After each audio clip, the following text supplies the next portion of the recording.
Hey there, I'm Ann Brady, local real estate broker and passionate pursuer of joy. Today, I want to talk with you about 4 things you should be finding joy in right now, today, in the middle of our crazy world that we're living in.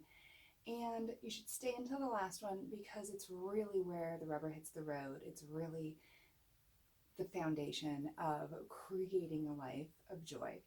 So, all right, the first thing that we should all be joyful for today is the big things in life. Now, right now in our world, we are a little more aware than typically that people are struggling with their breath. In this moment, lungs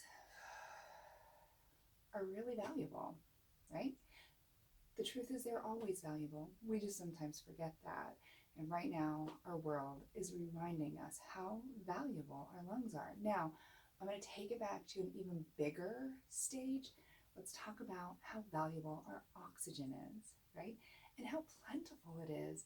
Our world is designed and set up so that nobody on a general day-to-day basis is poor for oxygen, right?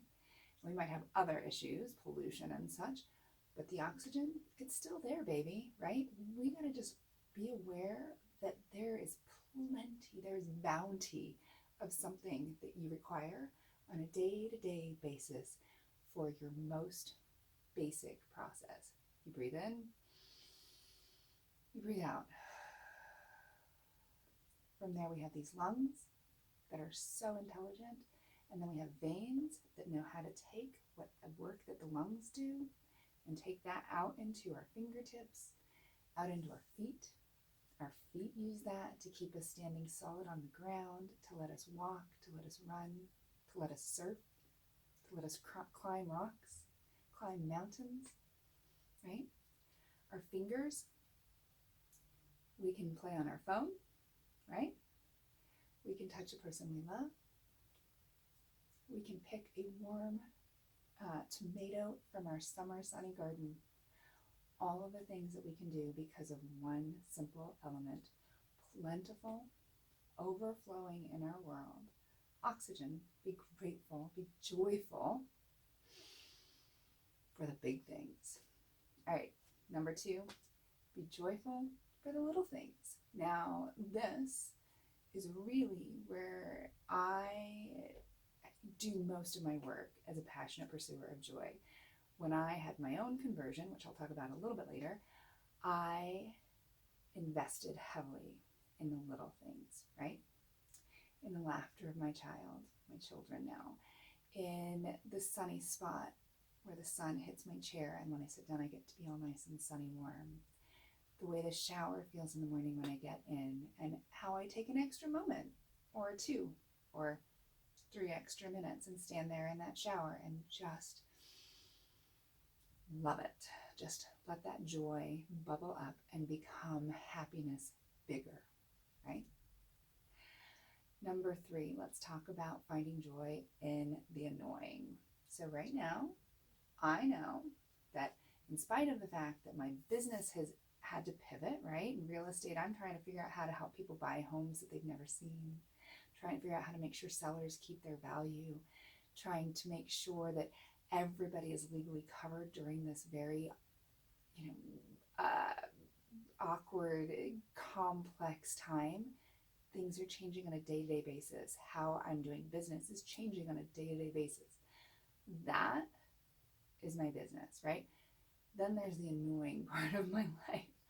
While I'm trying to do all of that extra work, I know that right upstairs right now, I have dirty dishes on my kitchen sink. I typically have dirty dishes on my kitchen sink because I don't like doing dishes the night before, so I tend to do those around lunchtime the next day. But they still annoy me, right? But here's the thing, those dishes represent a lot of things. My son and I had dinner together last night and had a nice quiet moment together. It was lovely. They represent that, those dishes do. I went to bed and my children went to bed with full tummies last night. Those dishes represent that, right? Also last night, my daughter, she's 20, and her friend, they made dinner for themselves. How fun, right? This morning I realized they cleaned up those dishes for themselves too. So the only dirty dishes are the ones that I made last night. Joy! How fun is that? Watching my daughter learn to launch and cook for herself and grow into an adult with respect to things like cooking and cleaning and tending to your own needs, right? So I had connection, I had growth, finding the joy in that annoying thing, okay? And now number 4, this is really the most important one, is finding joy in the awful. Now, I get a lot of resistance to this one. I have people tell me, but you're just a different person. You're always happy. Like, you don't struggle. You don't struggle with depression. You don't have problems like what? Let's talk money problems, health problems, whatever it is. And I call that out. That is not accurate. I actually became the proponent of joy that I am during my own personal worst time in my life, during my most awful time. Both of my parents were diagnosed with cancer within 30 days of each other, and I had a 2-year-old. Now, part of the story I don't get into very often is that this was all happening before 9/11. The day of 9/11, my dad had his last doctor's appointment, and my dad passed away later that week. So while everybody else in the world was having the worst time in our country's history, I was having my worst time in my family's history. So 9/11 to me represents a lot of things, the worst of which being the loss of my father, right? Now, I'm not going to say that there was joy that week. That week was hard. It was a horrible week, right? We've all had that horrible week. The week where they shut down basketball and they shut down Disney and they shut down everything and said, stay home, right? We've all had these moments. And then we have to come out of those awful moments and look for the joyful moments. So my most pivotal moment where I realized how vital joy is to the awful and how much of a catalyst the awful is for creating our new person, like a whole new person for yourself.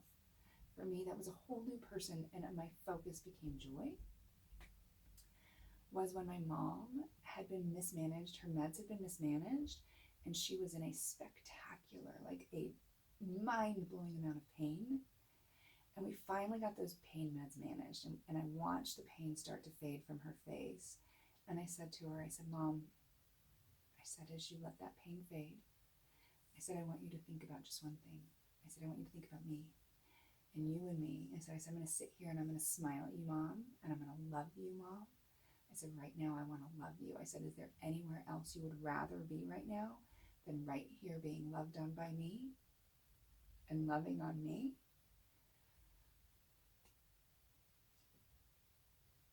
And she laughed, this little soft, broken laugh, and smiled, and her eyes welled up with tears. She goes, no. And I said, me neither. I said, right now, I just want to be here with you, and I'm just going to love you so hard. And we sat there, and I just let it well up into me how much I loved my mom and how perfect that moment was. So right now, when you're in the middle of this awful, like the world's most awful thing that this generation of people is likely to see, how can you find joy in that moment? Who do you need to look at and say, right now, I just want to smile with you? What do you need to do to connect or to find that higher level of your truth? You have an option right now. You can be pushed down by the crazy and the awful, or you can be catalyzed up by it and figure out your true potential for joy, for happiness, for really, truly grabbing your life. Let it catalyze you. This is your moment. If you've wanted to become bigger, now is your time. Whether that bigger is joy, whether that bigger is determined, whether that bigger is giving, whatever that bigger is, this is your catalyst moment. Claim it and come be joyful with me. I'm so ready to have you come.